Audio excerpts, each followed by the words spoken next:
భీమ్, జై జై భీమ్, జై భీమ్, జై జై భీమ్. సోదరులారా, భారతదేశంలో 35 కోట్ల మంది ఎస్సీ ఎస్టీ జనాభా ఉంది. ఆ జనాభా భారత రాజ్యాంగం ప్రకారంగా వాళ్ళకున్న అధికారాలు, వాళ్ళకున్న ఏవైతే ఫండమెంటల్ రైట్స్ ఇవన్నీ ఉన్నాగా కూడా వాళ్ళు ఇంకా మనల్ని చిన్న చూపుతోని ఒక విధంగా మనల్ని అంచగొట్టే ప్రయత్నం చేస్తున్నారు. దీని ప్రకారంగా ఏం జరిగిందంటే, కర్ణాటక హోమ్ మినిస్టర్ ప్రియాంక ఖర్గే, ఆయన భారత జాతీయ కాంగ్రెస్ అధ్యక్షుడైన ఖర్గే కుమారుడు, ఆయనకున్న భారత రాజ్యాంగ హక్కు ప్రకారంగా ఈ భారతదేశంలో ఎన్ని సంస్థలున్నా, ఎన్ని పార్టీలున్నా, ఎన్ని వ్యవస్థలున్నా దానికి అనేది చట్టపరమైన హక్కులతో కూడుకొని ఉండాలి.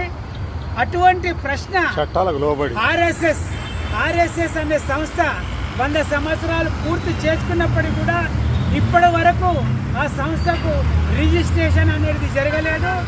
మరి ఆ రిజిస్ట్రేషన్ ఎందుకు జరగలేదని హోమ్ మినిస్టర్ భారత రాజ్యాంగ హక్కులతో, భారత రాజ్యాంగ చట్టాలతో ఆయన ఇచ్చిన ఒక ఉత్తరం ఏంటయ్యా అంటే, ఈ ఆర్ఎస్ఎస్ వాళ్ళు నిర్వహిస్తున్న కార్యక్రమాలు భారతదేశంలో కాదు ప్రపంచంలోనే అతిపెద్ద ఆర్గనైజేషన్ అని చెప్పుకునే వాళ్ళు మరి కాన్స్టిట్యూషన్కు లోబడి పనిచేస్తున్నారా లేదా, మీరు కాన్స్టిట్యూషన్ ప్రకారంగా రిజిస్టర్ చేసి ఉన్నారా లేదా, నాకు మీరు ఆ ఉత్తరం ద్వారా తెలియజేయాలని ఆయన ఉత్తరాన్ని ఆయన ఇవ్వడం జరిగింది.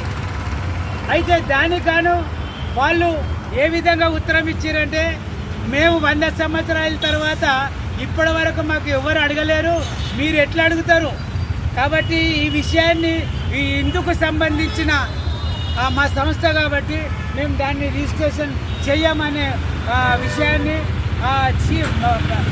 ఆర్ఎస్ఎస్ చీఫ్ అయినటువంటి మోహన్ భాగవత్ ఆ విధంగా చెప్పడం జరిగింది. అలాగే బీజేపీ నాయకుడు ప్రియాంక ఖర్గే గారిని ఉద్దేశించి ఒక దళితుడు ఆర్ఎస్ఎస్ గురించి మాట్లాడే హక్కు ఎవరిచ్చిండ్రు అని అంటున్నాడు. సోదరులారా, మరి ఈ యొక్క హక్కు ఎవరిచ్చిండ్రు అనేది మీకు తెలుసు. మరి ఇక్కడ అంబేద్కర్ కాన్స్టిట్యూషన్ రాసిన ప్రకారంగా మేము అంబేద్కర్ సంఘం తరఫున ఎవరైతే ఈ అనుచిత వ్యాఖ్యలు చేసిరో వాళ్ళని సంపూర్ణంగా ఖండిస్తున్నాం. జై భీమ్, జై జై భీమ్. అయితే ఇటువంటి విషయాలు ఎవరు ఎక్కడ ఎప్పుడైనా మా మీద ఇటువంటి వ్యాఖ్యలు చేసినట్టయితే మేము ఊరుకునేది లేదు. మరి ఆర్ఎస్ఎస్లో కానీ బీజేపీలో కానీ ఎస్సీలు కూడా ఉన్నారు. వాళ్ళు వాళ్ళ పార్టీకి అనుకూలంగా ఉండొచ్చు, కానీ ఏదైతే అంబేద్కర్ సొసైటీ ఉందో వాళ్ళు మాత్రము ముక్త కంఠంతో దీన్ని ఖండిస్తారు. ఎందుకంటే ఈ ఖండన లేకపోతే ఇంకా కంటిన్యూగా దాన్ని మీద మాట్లాడుతూనే ఉంటారు. కాబట్టి ఈ యొక్క విషయాన్ని ప్రతి ఒక్కళ్ళు దళితులు ఎవరైతున్నారో వాళ్ళందరూ కూడా ఖండించాలి.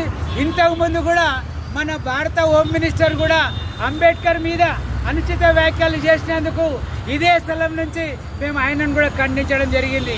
ఇక మీదట ఖబర్దార్ అని చెప్తున్నాం. ఎవరు కూడా దళితుల మీద నోరు ఎత్తి ఏదైనా రాంగ్గా మాట్లాడితే మేము ఊరుకునేది లేదు. మా ప్రజలందరూ ఊరుకోరు. ఇది ఒక విప్లవాత్మకమైన మార్పులు తీసుకురావడానికి మేము ప్రయత్నం చేస్తాము.